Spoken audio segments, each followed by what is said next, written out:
This is Jason J. Lewis, the voice of Superman on Justice League Action, and you're listening to the Krypton Report. Up in the sky, look! It's a bird! It's a plane! It's the Krypton Report!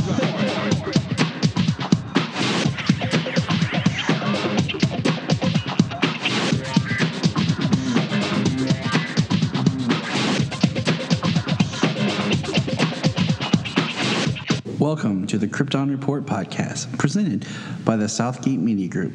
The All Things Kryptonian podcast, including Superman and Supergirl. We discuss games, movies, cartoons, TV shows, and comics. Krypton Report Pod can be found on Facebook, Twitter, Skype, YouTube, and Instagram. And if you want to drop us a line, send it to kryptonreportpod@gmail.com. We are on Patreon under Southgate Media Group. And our official merch page is tpublic.com. Search Krypton Report. Now on with the show. I just finished reading Superman number 4. Kinda was reading. I just picked it up this evening. I was so busy last week, I never even made it to the store to grab it. So I just picked it up on my way home. Okay, and I read that article that they were talking about, Superman and fighting Rogolzar and what this means, and he's like an adversary. I don't know if I just am missing something, but I'm just not connecting with the Rogolzar character or the story. Yeah. Well, another issue goes by and not one bit of character development for the character. I mean, literally, it's, he showed up, he said he destroyed Krypton, and is trying to destroy everything, every Kryptonian, the Kryptonian plague, as he calls it, I mean, that's it. That is literally all there is for the character. So I don't, maybe they're ahead on some review issues or something, or they have some inside information with Bendis about where the story's going. But I mean, it was a step up. At least there was some action involved. I mean, it was kind of what's the word I'm looking for? I mean, the issue was an improvement just because it wasn't just inner monologue and talking the whole time. There was something going on. They were trying to get Earth out of the Phantom Zone. So, I mean, there was a minor story step, but beyond that, it's still really slow. I'm writing this down. At 49. I want to edit this. Okay. You want to try some news? We'll try to just mention stuff, and then because there'll be certain things we'll really dive into, but I'm gonna kind of jump around so we can get as much of this in as we can. Okay. Okay. So, you ready? Yeah, I was gonna say, in this news, do you want to discuss Titans a little bit? Yep. Okay. And ready?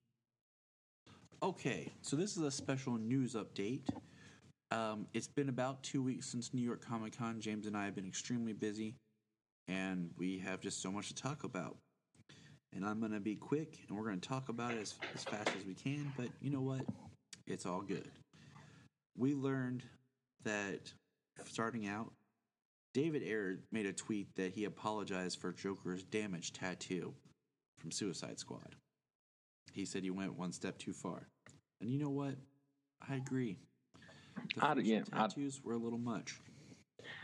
Yeah, I mean, some of the facial tattoos are kind of a little bit whatever, but honestly, the damaged tattoo, it's like, is he like, is it all the speculation? Is he saying he's damaged mentally? Is it the speculation saying he's damaged physically? I don't know, but the Joker never really seemed like he considered himself damaged in any way, no matter how many psychoses he's had. Right. And now there was a story behind it, but it just didn't pan out. Yeah, but that's it. That's one step. That's the only one that I was ever questioning. Other than that, I all of the rest of them were fine by me. More set photos have come out from the Joker Joaquin Phoenix film. Some of them show him in an actual more clown suit, where he's wearing the suit that we've seen before with the makeup, but he has like a cap on with more clown hair and clown shoes. And every photo that we've seen of him in makeup with a suit are all from the same subway scene. So I really don't feel like this is his final quote-unquote Joker makeup. I think it's just from a scene that's going to play out something much larger.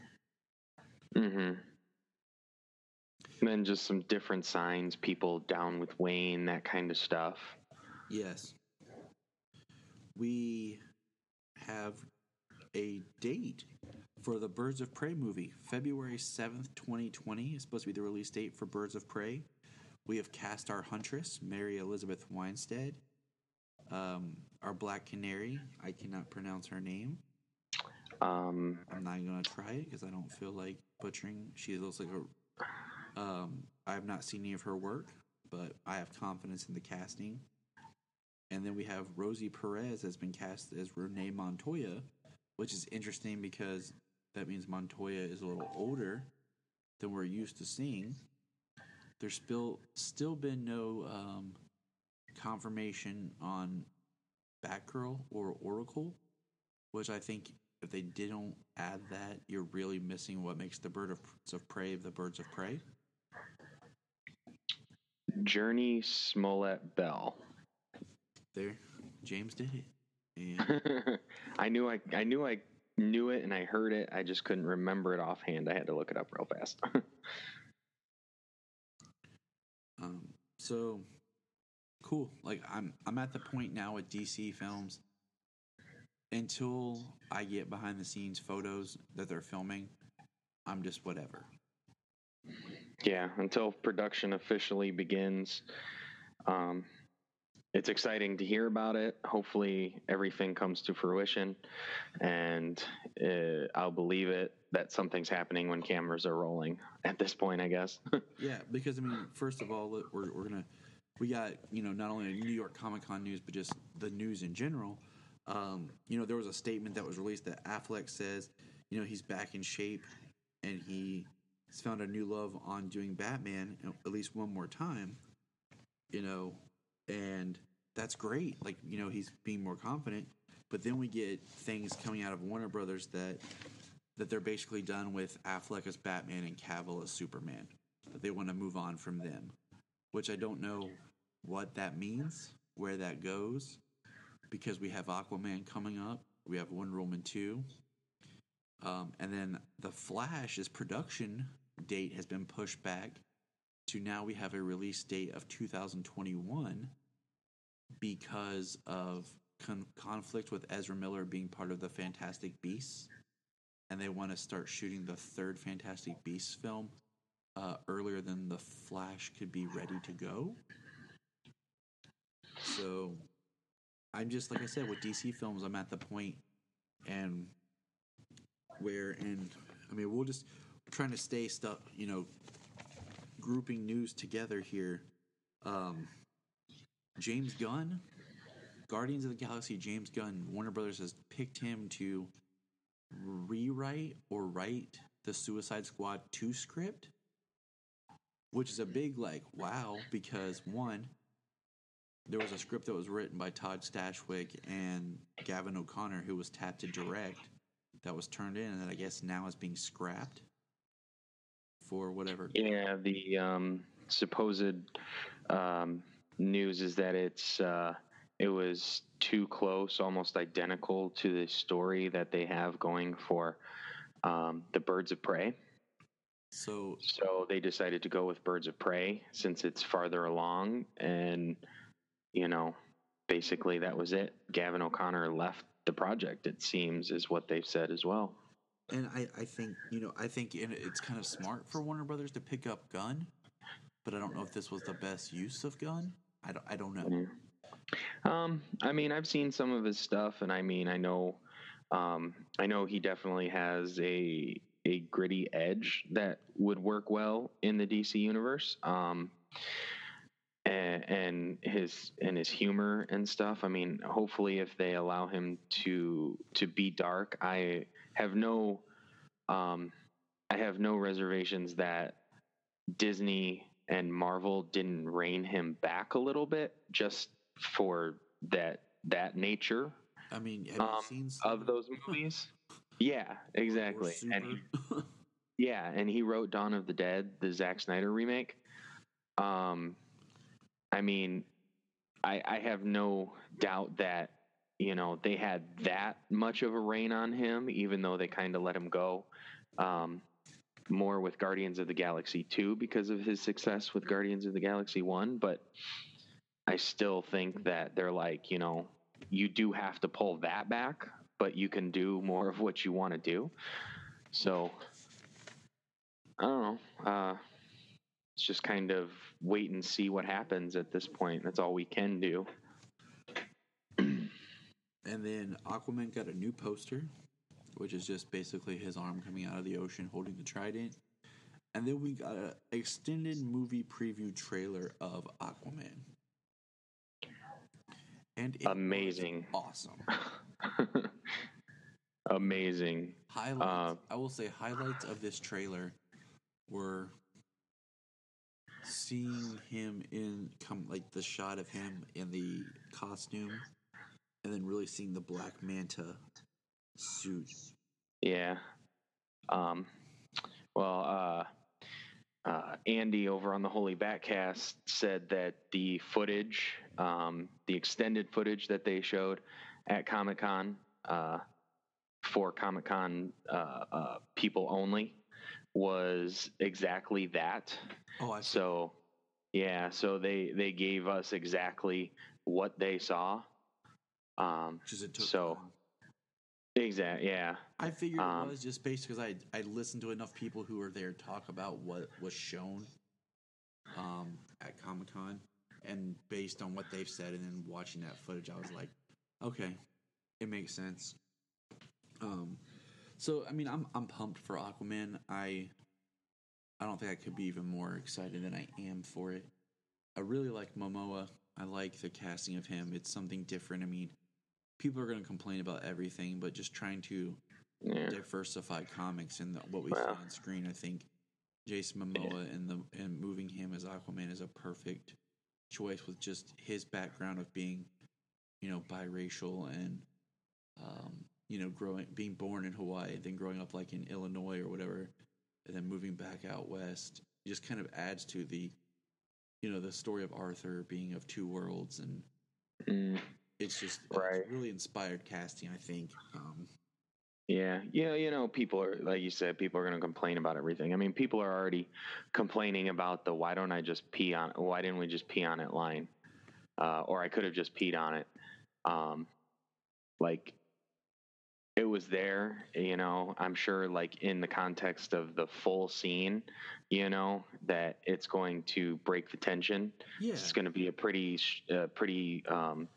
heavy scene, and I mean, it didn't seem forced, you know, to me watching it. Just to break the tension or make her laugh, or just because I want to see her reaction. You know, it's not to say that he doesn't say something just to see how Mira reacts. Exactly. People want to judge quickly. I saw a great meme today. It says, Venom says turd. MCU fans are like, ugh, what? Drax says turds. MCU fans are like, oh, that's the funniest thing ever. Yeah. So everybody's got their problems. Oh yeah, I mean, there's opinions, there's bias, you know, it's, you know, everybody has their own opinion, everybody has their own subjective views on what they think is funny, what works for them with one character, not with another, with one universe, not with another. And but to say that any one of them is like 100% wrong, unless they're just doing it to be a troll, then they are 100% wrong. But we got the Reign of the Superman poster shown, and there was a showing or a tease of it at Comic-Con. You said that you saw that it's going to be premiered early on DC Universe before it actually comes out on physical media, which makes me wonder if it'll premiere like along with the digital copy or something. Yeah, that is what I heard during the weekend of New York Comic Con.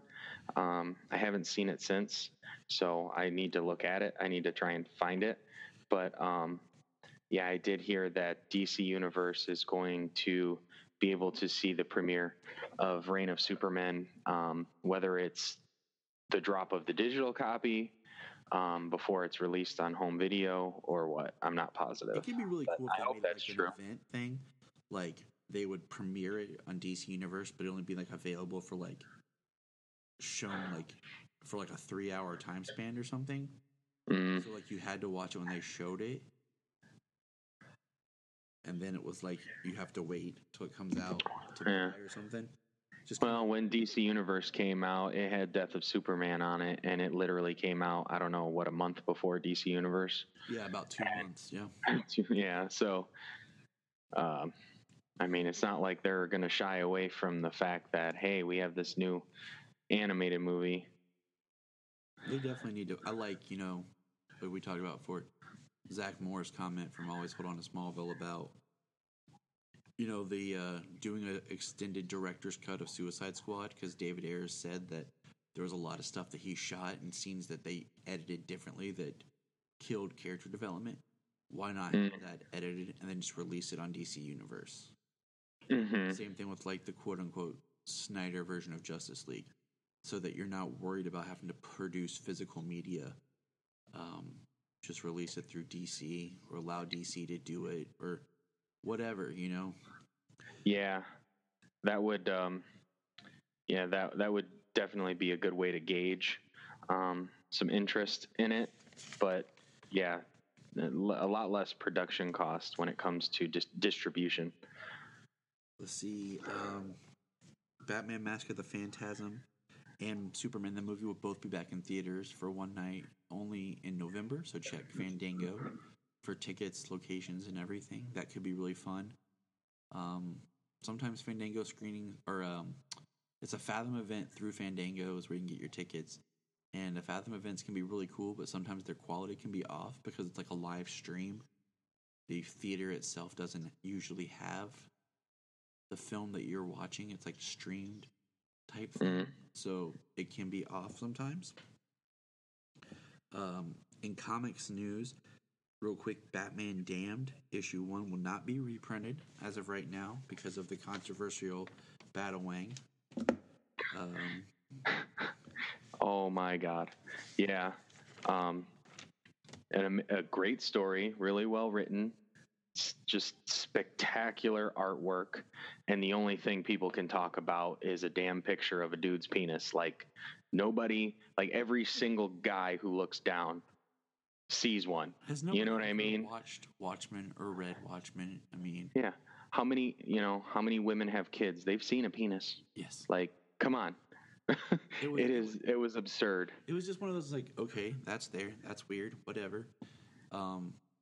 It's a choice. It's a mature book. Exactly. It's a mature book. Why are these people having such a problem with it? You know how awkward it was to read before Watchmen?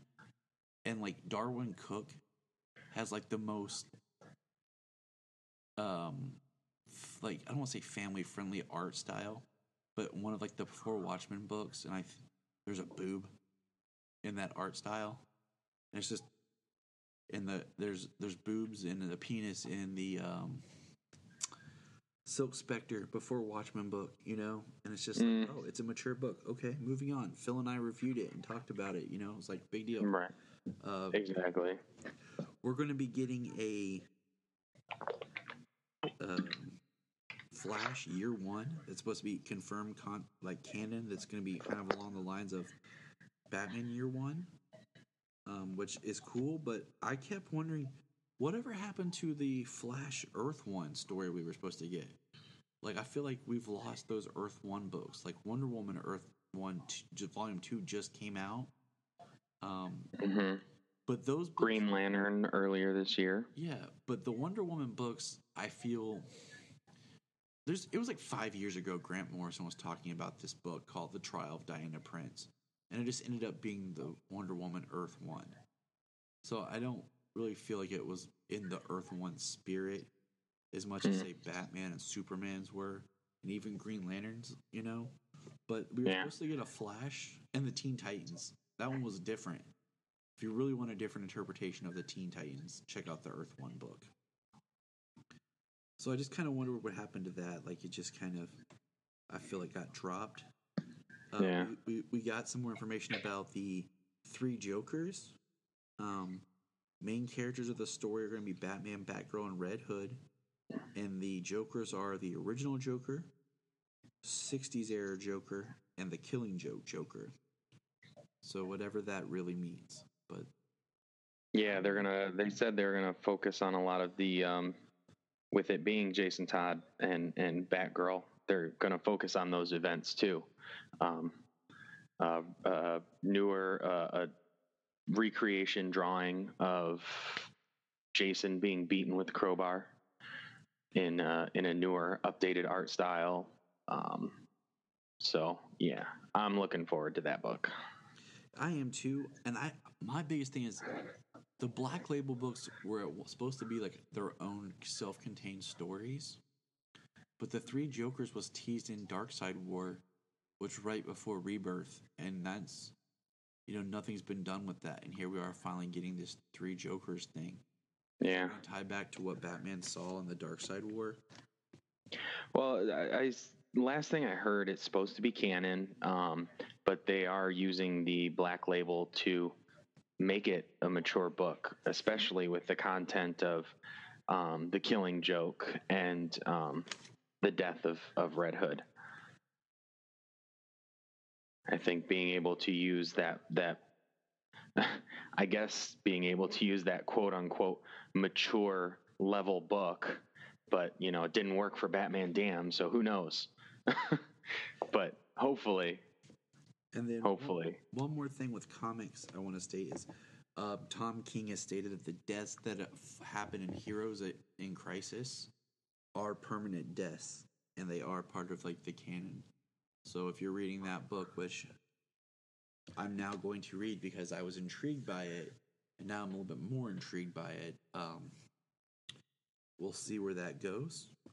I do have one other thing that we'll talk about, but at a different time, because I think it'll be more discussions by us. I'll save those notes for another time. We're going to move on to television. The big thing that we got after New York Comic Con was the Batwoman suit reveal. It looks good. It doesn't really look like Ruby Rose because it's got the wig and then the costume and everything, which is what you want in your superhero costumes. The suit looks pretty good. Looks fairly Bat family tactical, kind of. Yeah, I mean, my biggest thing with it is I want to see it in action. I want to see it on camera because I've never been a fan anymore of these reveal photos because they always look so super photoshopped. Yeah. The first Flash photo was weird. The first Supergirl photo was weird. I didn't really like the first Tyler Hoechlin Superman photo. Well, they're all composites, they all look so, like, I don't know if it's the fake backgrounds that makes colors. The first really good Robin shot we got from Titans, her costume looks a lot along the lines of like the material and stuff that Robin has in Titans. So it fits. I don't want to use the term like high quality cosplay, but sometimes it kind of does look like that just from the photo because it looks like it could be very easily made in a cosplay costume. Much like we're going to talk about this moving into like TV is we do know that the the crossover event's called Elseworlds, and that they're filming it. And we got our first look at Tyler Hoechlin in the Superman costume, but it's black. And it looks good. I mean, it looks just like his regular Superman costume. They didn't change the way the cape attached or whatever. The boots look better though. The silver and black shield. It looks good, but it almost looks cosplayish. Doesn't isn't the silver and black a little backwards? Wasn't it a silver S on a black background, not a silver background with a black S in it? Yeah, I've seen it both ways, but yeah, you're right. And I don't think it's a play on the death of Superman or anything. I don't know where they're going to go with the Elseworlds story and what exactly the script story is, but it was just kind of nice to see like him in the black costume. But like I said, it looks good. It looks just like his costume, but because of the black, I think it hides some of the details, and just it makes it look more just kind of generic-y. But it's cool. Like I'm not hating. I'm at the point right now. I'm so tired of the DC film fighting with is Cavill in, is he out, whatever. I'm just kind of focusing on the television stuff because we are getting more and more with that, and we do know that they are coming. Yeah. Sadly, all the Cavill news. I enjoy Cavill. I enjoy his work. I think he absolutely looks the part, and I've enjoyed what he's done. He's been able to do Man of Steel.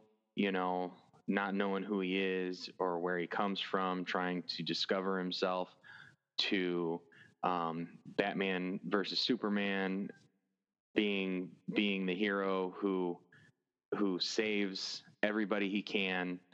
The world weighing down on him, not being able to save who he can, weighing down on him, and then coming back being the hopeful character, a lighter character, hopefully, moving forward in Justice League. Say what you will about however it was edited, how the CGI, stuff like that, I think Cavill has been a very good Superman. He's been able to, instill hope and optimism with one look. I really enjoy his character, and I wish he's been given more and would be given more in the future. I agree. I do like Tyler's version. He's been really good. On Supergirl, the limited amount we saw, we actually got to see a Clark Kent and Superman. He's been these people. He is who he is full on at this point. So, he got to jump right in and be that character, and he did a good job with it. So I'm excited to see more of Superman. And hopefully we'll get to see him, pretty much in all 3 episodes and see what they do. See what they do with him again. And that's going to segue us in more. We're talking about TV. We're going to segue into, more of the DC Universe stuff now. First, we got Young Justice prequel comics is going to be coming to DC Universe soon to tie in Outsiders, which will premiere in the winter. We got our teaser for the Harley Quinn series. Which was hilarious. This is part of TV, but this should have been talked about a minute ago. We got our Krypton Season 1 will stream on DC Universe in 2019. And we got our first look at Krypton's version of Lobo. And that falls right into like that discussion we're talking about like first reveal pics. It looks cool, but it looks kind of cosplay-ish. I'm not a big enough Lobo fan to really care. Yeah. So I'm just like, whatever. He straight looks like Lobo. I mean, Yeah, he looks like Lobo. He's got the chains. He's got the biker look going on. The only issue I had with the suit was the skull. It's like a cod piece as opposed to like a belt buckle. Yeah. I was like, that's weird. I mean, I hope they do really well. It's a pretty hardcore character. I mean, they said they're going to he's going to be full on Lobo. The last Zarnian eliminated his entire race. I bet it was Rogel's. I mean, yeah, right. He's he's got some shoes to fill when it comes to the character. All they've got is cartoon versions, but they've all been really great cartoon versions. They've always been just kind of played down. So yeah, I mean, he's a tough character. I mean, he can stand toe to toe with Superman, and take a beating and give him one hell of a beating back. So, I'm interested in what they intend to do with the character. And so we have Lobo, and hey, you know what? If the characters are getting used somewhere, I'm okay with. I'm tired of the fighting to see a movie of this or movie of that. When it's just nice to see characters working together and appearing in places you might not have thought about them. So I never was like a big like Lobo, like, oh, I need to see a Lobo film. So this is fine. And then we got a schedule for what DC Universe looks like they're going to be doing. Titans will run from October 28th to about January. All these are kind of estimated dates because the way the thing was produced, but October of 18 to graphic January of 2019. Young Justice Outsiders will start January to February of 2019. Doom Patrol will be February to June of 19. Young Justice Outsiders Part 2, the way they have it broken up, will be June to July of 2019. Swamp Thing will run new from June to September of 19, with Stargirl September of 19 to December of 19, and Harley Quinn from October of 18 not October of 19 and beyond. Yeah. So, Harley Quinn, what do you think of Kaylee's voice in the clip It sounds fine. I think it's a short and it's cool. It's kind of funny that she's voicing Harley Quinn when Melissa Rauch from The Big Bang Theory voiced her in Batman and Harley Quinn.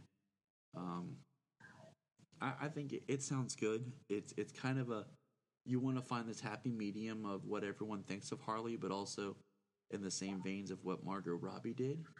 Yeah, you don't want to be a Arlene Sorkin ripoff. Right. And you don't want to, I'm not a huge fan of the Harley voice. I think it was in The Batman. It was I don't know, a little much. I liked her voice. I think she sounded like she was having like a lot of fun with it, and it certainly wasn't over the top. And it certainly wasn't a ripoff either. Trying to do an impression. I love that Diedrich Bader is back as Batman from cool. Batman Brave and the Bold. It's gonna be adult. They said it was gonna be adult from the beginning, and when she says everybody's gonna I'll child it down a little bit, pee themselves, because that's what my daughter says. She knows it's a bad word, not to say the other one. Yep. So she knows that she knows that minute by the back of her hand now. And I think the bleeping out when she says she's gonna bash their heads in, the the bleep almost makes it funnier about how it goes. But then the whole thing was like, it was meant to be fourth wall breaking. It was meant to be meta. And, you know, at the end when she says that and Batman shows up and he's a buzzkill, you know, everybody's going to hate it because it's DC. And then the logo, she's like, that's the logo? I love it. Like, it just sounded like so much joy doing it. You know what I mean? So I'm looking forward to it. I'm hoping it's going to be pretty funny and see what's going to happen with it. I agree. I don't know what to expect. I mean, I'll give it a shot. I mean, I don't have a problem with it. I'm definitely going to give every one of these a shot. I think out of all of them, Swamp Thing's the one I'm most interested in, just because it's going to be the most, I think, different. Right. Doom Patrol's. I've always loved the Swamp Thing character. You know, Doom Patrol is also going to be really interesting, just because I have no,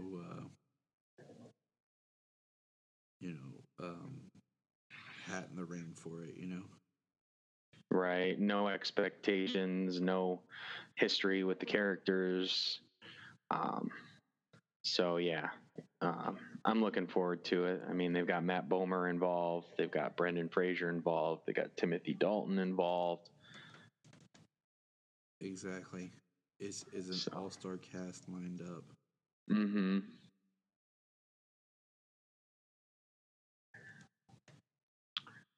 And so, you want to talk Titans real quick, or? All right. That's our last. We've been holding that off. That's our last kind of closer. Before we talk about the first episode has dropped. We tried to record this before because it was premiered. The first 3 episodes were premiered. No, the first 2 episodes were premiered at New York Comic Con. I read a lot of different reviews on it, and I made a couple of notes. There's a mystery to Titans. You know, Beast Boy's not much in the first 2 episodes. I think that's because they're building him into it. It seems like everything we've seen trailer-wise, promotion-wise, have all come from those first 2 episodes. Mm-hmm. So there's a whole world left of Titans for us to explore. It's a darker and not as hopeful show. It's not for younger viewers. There is language and violence.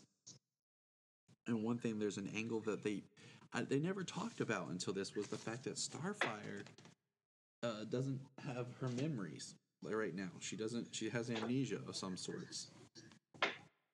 Yeah, seemed to wake up in a car accident not knowing who she was. And, I mean, that's something that really helps play into who the character is and why she looks the way she is that they've not addressed. Yeah. Well, you know, the way she looks, you know, everybody was freaking out about the way she looks. I mean, with the people that she was obviously hanging around with, she spent a lot of time in an Eastern European nightclub. I mean, she's dressed the part. Like, it's not like she's just dressed like that because she's looking like a streetwalker all the time. Right. I mean, from the context of the episode, she spent a lot of time like in a nightclub. She's like dressed the part. And like you and I had talked about when we first saw it, is, you know, these leaked images or all this stuff, is we don't know the context of what's going on. We're just seeing behind the scenes stuff. Mm-hmm. So people just needed to calm down. And yeah, well, also too with her, the things that she does in this episode, you know, she snaps a guy's neck. You know, she doesn't realize her strength. She doesn't know she has these powers. So when she gets shot at, you know, she basically like nukes out in the guy's office and you know, burns everything to a crisp. Like the character or the version of Starfire that the majority of people know, and it's the version that I know, is from Teen Titans and Teen Titans Go. And she's this innocent little girl, you know, but just from the brief history that I know from the comic books, she has a lot of experience with extreme violence and torture and slavery, with her character and her background and her sister. Like, she's a warrior princess. Yeah. That she's a strong character from where she comes from. So the fact that people are expecting, the kitties and the fluffies and all that other stuff to come out of her, it's because that's the only thing they know, and actually has no place in the comics, I guess. Yeah. So I really like, and that's just, Starfire is one of the playable characters in Injustice 2. mm-hmm. She is definitely a character that has a lot of history. I recommend, if you get a chance to watch Teen Titans versus Justice League and Teen Titans: The Judas Contract, you get to see a little bit of a different Starfire. Mm-hmm. So I'm really interested where they do with her, just because I feel like they've been able to. They kind of showed us what the setup with her, with the memory, Right. and we'll just kind of take this character by character. Did you notice who? Did you catch the name that Starfire was investigating or working for using while in Eastern Europe? Yeah, Corey Anders. That's her. I mean, not her name, like who she was with. Oh, Konstantin Kovar. Yep.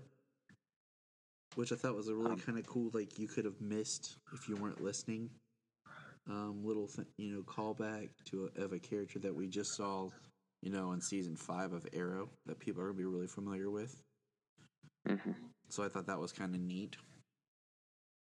Wasn't that Dolph Lundgren's character? Yes, it was. Okay, all right. Because I knew he had been up recently, and I couldn't remember who it was. And then Beast Boy showed up at the end of the episode. So they're building to him, and basically he robbed a video game store as a tiger. And we see him take his video game into the woods and turn back into a human. And you can kind of hear his bones shifting and breaking, and really interesting, because I kind of just like the idea of Beast Boy just morphing, changing easily. Right. But we don't really know his story, where he comes from, or anything right now, which was kind of cool, like, not to rush everybody into the first episode, to build into it. I know Solomon really wants to see Beast Boy because he likes Beast Boy. That old Titans cartoon, Beast Boy was my favorite character on it. Mm-hmm. Yeah, he was. I mean, he was just in it. I mean, he was like a cameo in the episode. But I'm glad they showed him. And I did hear something recently that by the end of the season, he might actually be full green skinned, not just green transformation. And see, it wouldn't bother me. Like, I'm okay with character development. Exactly. Just kind of a jump back earlier. People complained when Aquaman first showed up in the BVS imagery, and then in Justice League, that he didn't have a trident, he had a quadrant. Well, from the trailers and everything in Aquaman the movie, we see that that's because his staff that he had was his mother's. But people don't let the story breathe enough to get there, They don't let they just see something and they jump to conclusions. They don't let the development. Like, we want to develop these characters. We want to give reason for why they are, how they get to be certain places. So that brings us to Robin. We'll go Robin. No, let's go. We'll hold. You want to go Raven and then Robin? Okay. Raven, another character that most people are familiar with, I think, from Teen Titans the show and Teen Titans Go. Mm-hmm. She's appeared in the Injustice games. The first. Yep, she was in one. And, Raven, whose real name in this is Rachel Roth, and I'll admit I'm not as familiar with her. I definitely recommend going and checking out, once again, Teen Titans: The Judas Contract, and especially Justice League versus Teen Titans. I think they're both on DC Universe. They were on Hulu at one point. Can't keep up with everything. But, Yeah. I think it's weird because sometimes they seem to depict her as being half demon, because her father being Trigon, basically like a version of the devil. But then this seems more like she's possessed by it, or it's part of her. So I'm kind of curious which kind of way they go with Raven. I liked her pseudo costume, like with her hoodie and everything. I think it's cool. The hoodie is the greatest, superhero costume there is. Well, if you go with the Netflix shows, that's certainly the greatest superhero costume there is. The Netflix shows in Smallville, bro. Yeah, everybody's wearing a hoodie.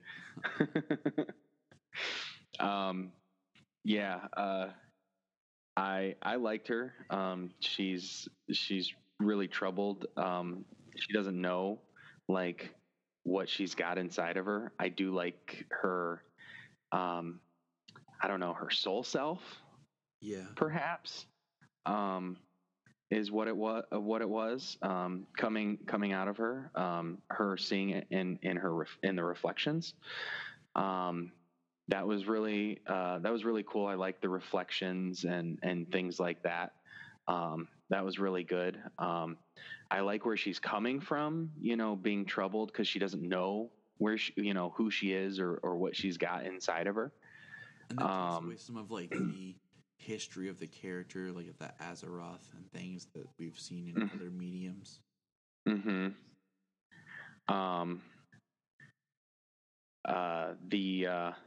Well, it's going to be interesting if, here in the future, because Trigon's going to be in this season. Somebody has been cast. I can't remember who has been cast. But Trigon has been cast, so her father is going to show up. So it'll kind of be its character development. It'll reveal to her as it reveals to us. Yes. We learned, the first episode we learned her mother, the woman she thinks is her mother, is not her mother and is murdered in front of her. Graphically. There's some sort of like religious zealot-ish person that wants to kill her to keep the portal closed from Trigon. Well, because we know from her history that she is the portal that allows him to come. She allowed him to come and destroy Azeroth just by sheer curiosity. Yes.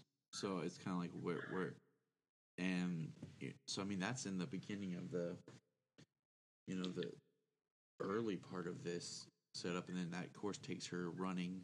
She flees to Detroit. She ends up in like a home, like a shelter place, and there's a really interesting part where it's played.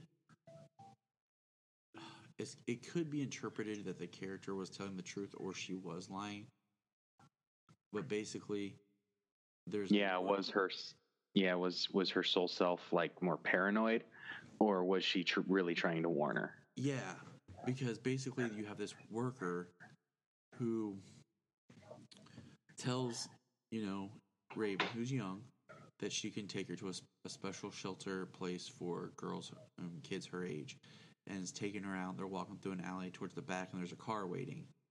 And it's played kind of like, okay, is she like basically going to sell her like into sex slavery or something, Mm-hmm. And then, like you said, she walks past the window, and you see like the soul self, demon self face thing basically saying no. Well, she takes off, and this was one editing choice as like a film person that got me, is right before the scene, there's a part where the worker's talking to her and says, you don't have to say your name, no names. And then she never says anything. And then when she takes off running down the alley, she starts screaming Rachel at her. And I'm like, you got me.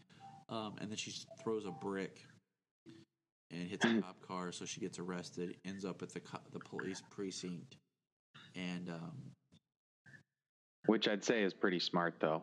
Oh yeah, Chuck a brick at the cop car. Yeah, they're gonna stop. and the detective that's brought in to talk to her is one that has a soft spot for kids, and it's Detective Dick Grayson. Who at the very beginning of the episode, she had a nightmare vision of the Flying Graysons when they died at the circus. And so she knew him before she ever saw him. And that's how we get introduced to what happened. And it was very interesting the way they did it with Dick being up there and swinging with them. And they were on a trapeze together, and he was on another one, and theirs broke.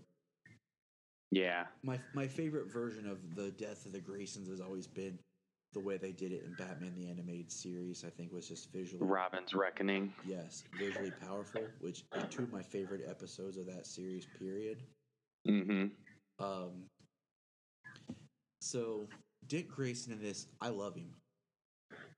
I mean, I love when, he's struggling with being Detective Grayson, and he's got this case file, and this guy basically beat up his daughter.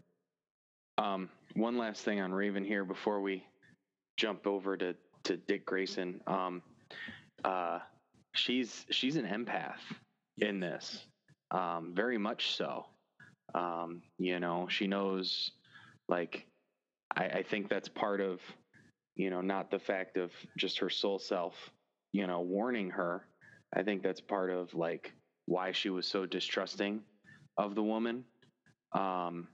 And how she knew her mother was lying to her, and what else? There's something else, but yeah, very. They really play that very strongly with her character, and the way that the cop takes her to the zealot, to the religious zealot who's gonna kill her. Really shows that they have a lot of people out there involved in this, yes. Looking for her. So it really does, besides her giving it away in the alley, which I actually didn't catch, her not knowing her name, but then calling it out, that they have a lot of, they have a lot of people involved. I didn't think of that, but that could be. They have people everywhere. There's people looking for her, whatever group it leads to being that's, trying to do this, mm-hmm. have people everywhere. And that's how I picked up on it. I was waiting to bring it back around, but basically, an officer takes her to the religious zealot guy, and he takes her to a place where he's going to kill her. And Detective Grayson's like, where'd she go? Because he called a detective from her hometown, and they found her mother's body to validate her story. And then he goes to get her, and he sees, and he gets a tag on the officer's car, and he goes after to save her. And it's interesting because he goes to save her as Dick Grayson. Mm-hmm. Because that's, what he's struggling with. And that brings us back to, he's sitting in the car with that case file, and it's about a man who got off on basically beating his daughter, his little child daughter, and it was like to a pulp. Kid. Yeah. And he got, the charges dropped, or I can't remember the word it was used on all the case files, and you see him charges dismissed. Yep. You see him struggling. He has a briefcase that you're like, okay, what's in the case? It's his robbing gear, and he's struggling with it. And we have the scene where... which I love how he opened it, a thumbprint and a retinal scanner. Yes. He suits up and he's going, and we have this big, deal going down in the streets, and you see him jump in the buildings, and you hear the sound, and then he comes crashing down, and he says he's only there for the one guy, and everyone's first reaction is, oh my gosh, it's Rob, where's Batman? They're all looking up, waiting for Batman. And then they kind of the bird's all alone. He blah, blah, blah. And then that's... underestimating him. That's when he goes into action and full for lack of a better term, Zack Snyder's these guys. Like, like this is the Robin version, the TV Robin version of like the Martha scene. Pretty much, yeah. I mean, when he busts the dude's face in the window and then drags the face against the broken glass. Yeah, and that was the end. I cringed. I'm like, yes, though. I mean, like, Me too. I have little kids. You have little kids. The thought of somebody hurting kids, it gets to me and bothers me. Oh yeah, I do exactly what he did. Exactly. That's what I told my wife. We're watching. I was like, yes, Robin. Bust that dude's face up. But yeah, he jumps across the buildings, which was an awesome scene. Looking up, the camera angle up across, and he jumps across the buildings, comes down onto the car, breaks the smoke bomb, which fills up the alley, and all the shurikens in his fingers. How many times have you seen that? Well, actually, when he breaks the smoke bomb, he's got the cape draped across his face. I mean, it's the best live action Robin we've ever got, just in that one scene. Yeah, Chris O'Donnell. And then, I mean, even in year one, like you see pictures of Batman, and he's got those shurikens in between his fingers, and he's holding a bunch of them. And they show that exact same thing with the Robin shurikens, and he throws them and hits everybody, and then he goes to town. And nothing he did was lethal, but he maimed them. He maimed people. And then broken bones, and at the very end of the scenes where we get the F Batman line. Yeah, like he was like, after he ran that guy's face across the brick wall, and then breaking everybody's legs and arms, and with the bow staff he breaks the window, drags that guy's face across the glass, and then he pulls him out of the car and he starts stomping him and beating him with the staff. Like, he's serious about that. Like, he is brutal. And then, like once again, like the F Batman in the context of the scene and what he's dealing with. Mm-hmm. It fit. He's not, he hadn't been seen for a year, they said. So it means he's been separated from Bruce for a year. He's been separated from Bruce. He's been separated from his Robin identity. And the first thing that when he shows up, everyone says is, "Where's Batman?" Mm-hmm. And then so basically he's mad at Bruce. So he's like, F Batman. I don't need Batman. I can do this on my own. So like, I don't have a problem with it, because there is a time in the comics when Dick and Bruce were at odds, with each other. Yeah. And the only thing I think we've seen that wasn't in this episode is the little tease of Jason Todd that we'll get later. Because I mentioned how I think everything's from the first 2 episodes. I feel, I think the only thing that really isn't is the Jason Todd thing. So right. The detective angle, some people are like, how old is he? How old is he going to be? Is he in his late 20s? Is he in his early 30s? Like, I'd say he's in his I'd say mid 20s. I would probably go with mid 20s. And then, a lot of people would be like, well, that's too young for a detective. Well, I mean, he's been doing this since probably general age around 13. He's been doing this with Batman. He is a detective. I mean, how skilled would he be beyond what general detectives know? You know what I mean? A lot of big cities will take you into the police force at 18. Some others you have to wait till you're 21 and stuff, but they need cops. So like, it's not hard to think that a city like Gotham would not accept someone to be a cop at 18, and you could test into certain things. The academy. Which obviously his knowledge on the subject would be immense. Exactly. So to think that he could test in to being, a cop and then being promoted to detective, or even, You think about how much dirty cops and corruption there was in Gotham, like the fact that he might be able to move through the ranks quickly is not out of the possibility. Yeah. You know, and that would be, I mean, it would be something to joke around and play with, where everyone talks about how young he is, you know, to be a detective, you know, but his record speaks for himself, and the fact that he's from Gotham, you know, they could even make jokes about turning out baby cops in Gotham or something. Because he can't be too old because he has to mature to Nightwing, and Nightwing's still young, and we're dealing with this is kind of an amalgam of Teen Titans and Titans.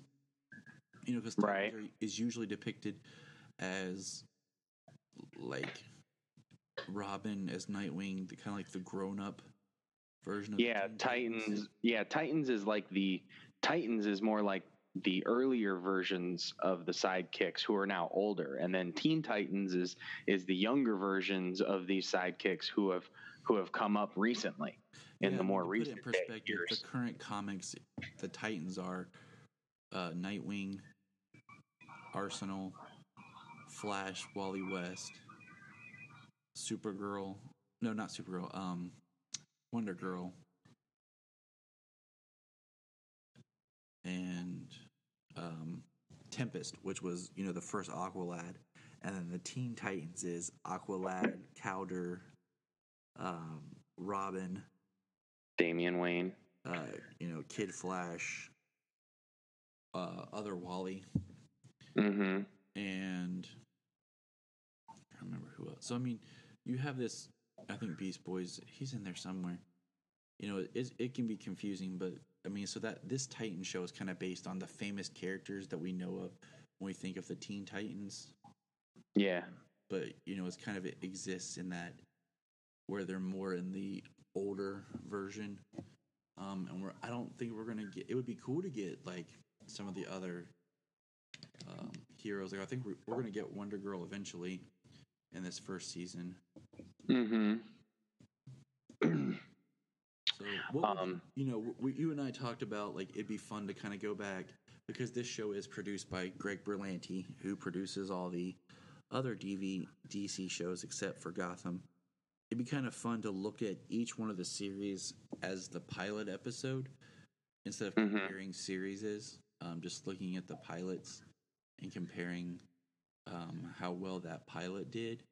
So what would you rate this pilot? Well, I had told you earlier, and, you know, some people might agree with this, and some people probably be like, what the hell is he talking about? But to me, the introduction of the characters, the use, how they are, you know, the character portrayals, I feel that a lot of them are fairly accurate adaptations of the characters. I don't like to say descriptions, because different mediums produce different adaptations. So, you know, I think they're pretty accurate adaptations of the characters and allow room for growth. But I told you earlier that I feel that this is probably one of the strongest DC pilots since Smallville. And that's what started our whole conversation on the pilots. And I thought that I think Arrow had a really strong pilot, and the Flash, you know, just Supergirl's pilot was good. Black Lightning's was good. Legends, I think, was weak. So, because it was a really weird, like, way to start that show, and that kind of, you know, sparked our whole conversation. And it'd be interesting, like I said, to revisit just the pilots of all the series and kind of discuss them. But yeah, I really enjoyed this pilot. Everyone I've talked to at the moment has really enjoyed it. I mean, I think, yeah, it was a little dark and a little edgy, but it wasn't.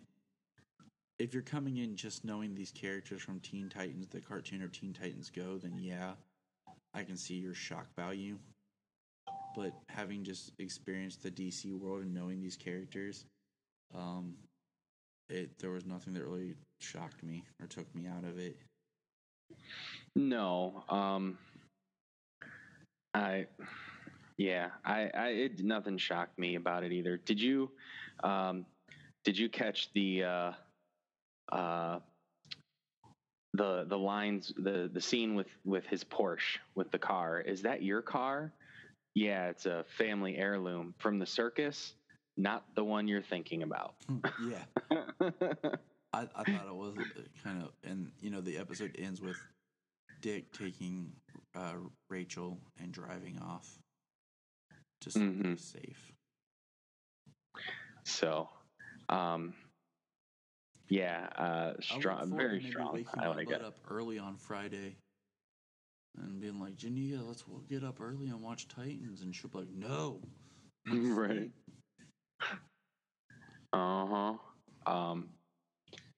I am going to rewatch the pilot Thursday or Friday. So depending on what happens, I'm going to rewatch the pilot, and then I am going to watch the new episode titled Hawk and Dove. Yep. So we will, depending on how the show goes, we might talk more on it. We'll see. Or we'll just, I enjoy it. I like the fact that it's not restricted by network television standards. I agree. Netflix shows. How dark and violent are Marvel's Netflix shows? Can I just say that I just saw Luke Cage's butt? Yeah. In episode 1 or 2 of Luke Cage season 2. Definitely caught me off guard. Blood, violence, broken bones. How many people did Punisher kill? Countless. Yeah, it's it's crazy, the duality of this is okay and this isn't. Mm-hmm. If you don't like it, that's one thing. That really is. If you don't like it, that's one thing. That's your opinion. But yeah, to have that duality, or to say that it's not good because that you shouldn't watch it, that other people shouldn't watch it, that other people shouldn't like it.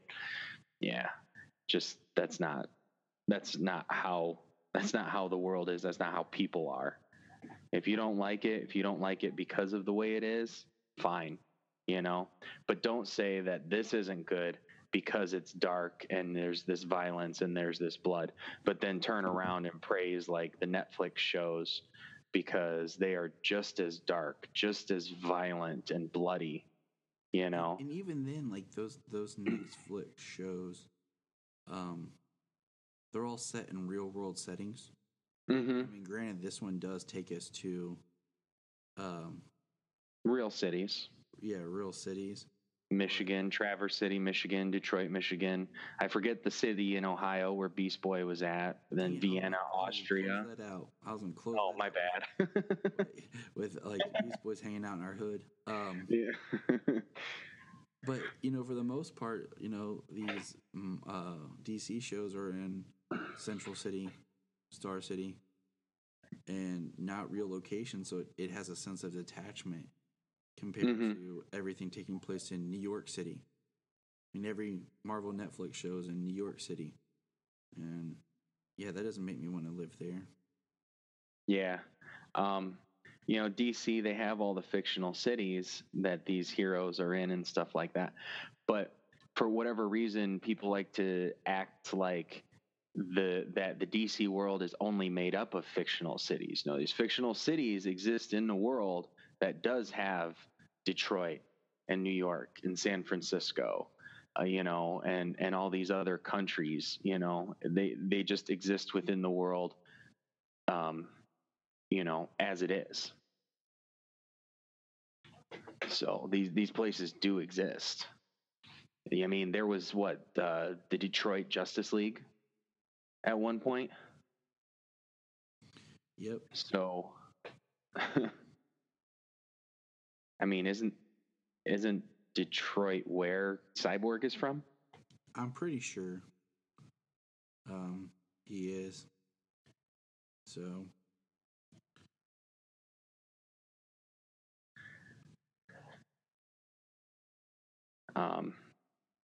yeah, I enjoyed it, and I'm looking forward to more original content. Titans, Doom Patrol, animated stuff. Looking forward to it. I agree. Good time to be a DC fan, even with the toxic internet and fandom out there. Sadly, I still agree. It's a good time to be part of DC. It's a sad time, but like I said, I'm just gonna focus on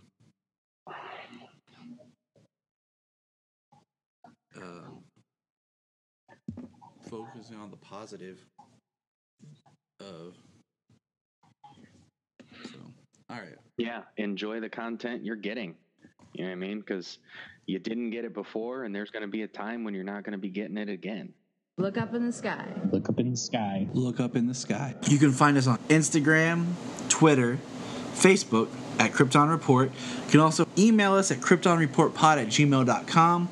If you get a chance to go over to iTunes, please leave us a review to help us get better. If you're an Amazon shopper, just remember you can go to southgatemediagroup.com. There's a portal, log into Amazon, and you'll shop into your account just regular, but it also helps keep all the podcasts on and helps keep Southgate running. Remember, look up in the sky.